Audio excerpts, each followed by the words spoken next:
Binilang na top 1 sa Philippine Military Academy ang anak ng isang tindera sa Quezon City. Alamin natin ang kwento ng kanyang tagumpay sa report ni Elaine Fulencio. Bunso sa tatlong magkakapatid ang 23 anyos na si Jesse Jr. Ticar mula sa Quezon City. Paglalako ng mga ballpen at iba pang gamit sa paaralan ng trabaho ng kanyang ina, habang ang kanyang ama isang taxi driver. Pero kinailangan nitong huminto sa pamamasada matapos ma-stroke.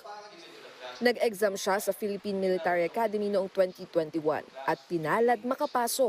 Matapos ang 4 na taon, nagbunga ang pagpupursigi ni Jesse.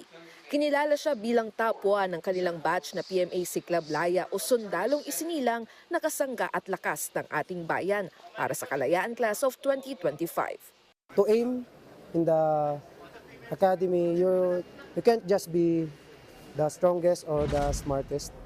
I believe the one thing that made me to what I am today is my faithfulness to God.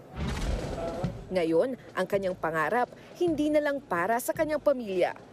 Puspusan ng kanyang paghahanda para sa kanyang graduation sa May 17. Nagbabalita mula sa frontline, Elaine Fulgencio, News 5. Mga kapatid, Julius Babaw po. Iba na ang may alam at may pakialam sa panahon ngayon.